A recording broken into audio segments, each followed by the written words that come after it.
joined for VP for activities because I did VSA this past year, and that was so much fun, and I saw how much could get done just through being in the VSA. And I sort of chose activities because I really do the events here on campus and events in general, and it's probably the position that works most closely with students in a lot of ways because most students are in organizations, and so it's really great to sort of oversee those and support those and work with students that way. So the VSA is supposed to be sort of this big support network for organizations, and I think that can be done a lot better. So I kind of just want to build relationships with organizations, org leaders, org members, go to general body meetings, just do everything in my power to sort of get to know orgs so that when they come to the VSA office or they're trying to plan an event, they know that they can rely on me and the rest of the VSA. Because the VSA certified them for a reason, because they're all incredibly unique and do great things for this campus. So I want to help them do all those things and really support them.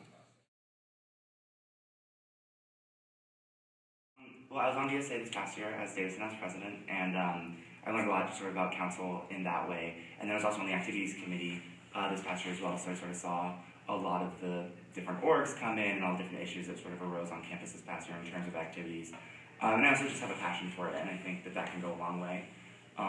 in making someone good at something.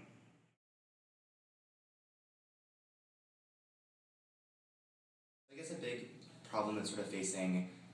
the activities world here at Vassar is issues with certification. And I think, to be more transparent, one, having very open, honest conversations with potential organizations about whether or not it's feasible for them to get certified, or whether it's too difficult, or sort of what that is. And if it is too difficult, if we see that through conversations, sort of working with them to maybe potentially get them the ability to reserve a space or a Vcash machine or other things that are essential to orgs, because I know that money plays a big deal into certification and it's really difficult. Another thing that I think would be great is a checklist for potential organizations that sort of says, here's what you have to do to get certified, 1, 2, 3, 4. So I think those are great ways to stay transparent and also help the orgs that deserve to get certified get certified.